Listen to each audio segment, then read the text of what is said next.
Batay sa pag-aaral ng isang international consulting firm, ang Pilipinas daw ang isa sa may pinakamaraming negosyante na optimistic o may kumpiyansa sa takbo ng ekonomiya. Sa tingin ng isang ekonomista, dulot daw yan ang halos sunod-sunod na investment grade ratings mula sa tatlong pinakamalaking credit rating agencies sa buong mundo. Live mula sa Quezon City, may report si Cara David. Cara?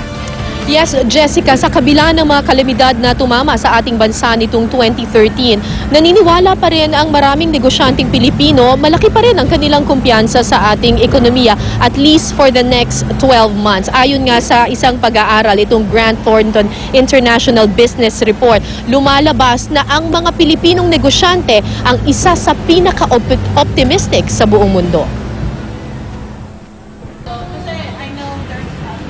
Mahigit 20 taon sa Amerika ang mag-asawang Bernard at Pia Manuel. Sa simula, inisip nilang sa Amerika na sila mananatili at doon i-invest ang kanilang naipong pera.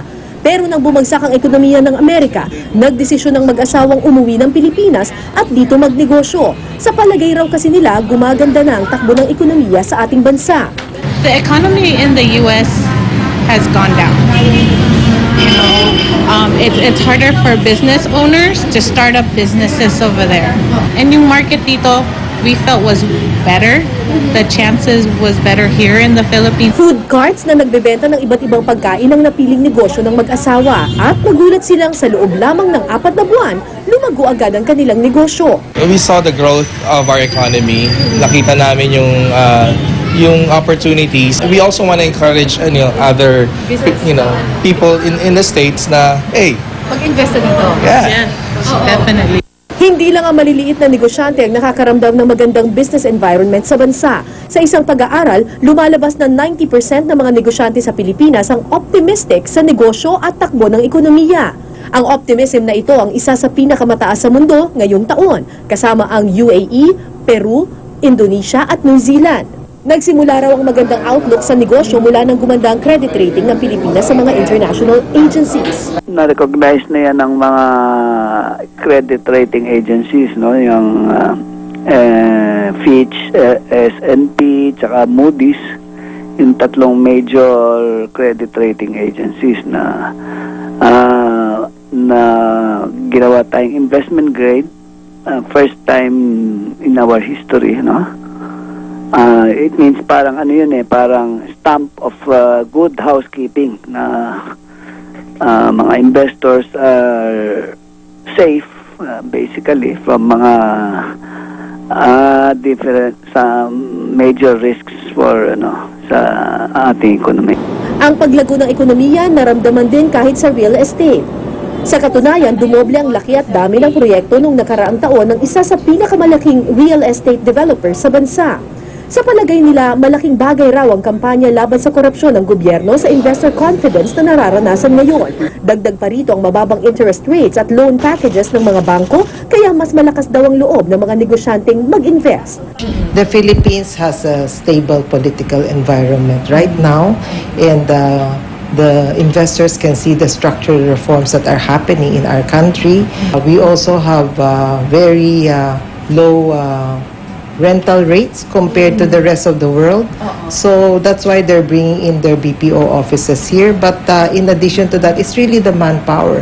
The strength of the Philippines is really our manpower, both locally to be able to sustain the BPO. Jessica, masarap pakinggan na tila things are looking up for the Philippine economy. Pero ang tanong ng marami, hanggang kailan kaya ito?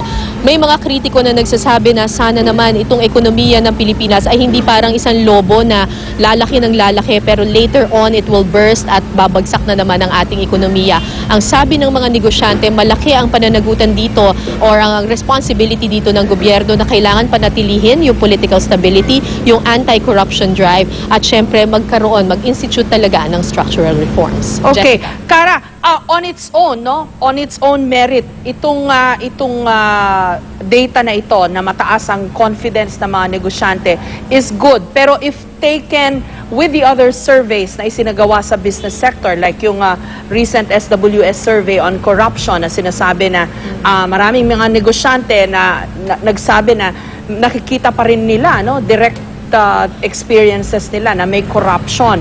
And then also the fact na pag tinignan mo yung ilang economic figures on unemployment, poverty reduction, hindi masyadong maganda. Parang if you take all of these things in consideration, mukhang marami pa talaga ang kailangan gawin ng gobyerno. Oo, Jessica. Yan din yung sinabi ng mga negosyante sa atin. Pero ang sinasabi nila, yung source ng optimism is that at least may ginagawa kahit papano. There is a step towards yun nga, yung anti-corruption drive. Hindi pa tapos, pero yun nga, kailangan magkaroon talaga ng continuity. At yung pinaka-importante, katulad ng sinabi mo, yung inclusive growth, na maramdaman ito up to the lowest ranks ng ating society. Kasi right now, ang nakakaramdam pa lang yung mga negosyante. Pero ang real proof of the pudding, kumbaga, ay kapag naramdaman talaga ito ng karamihan sa ating mga kababayan. Okay, but well, positive pa rin na perception-wise, maganda ang perception ng mga negosyante sa gobyerno. At mukhang hindi nagbago yan from the start of this administration hanggang sa kasalukuyan na midterm na sila at mukhang papa-last leg na yung administrasyon. Sana tuloy-tuloy lang talaga, Jessica. Sabi nila, sana after this administration, yung kung ano man yung reforms na na-institute ngayon ay magtuloy-tuloy hanggang sa mga susunod pang administrasyon. Okay, maraming salamat sa iyo, Cara David.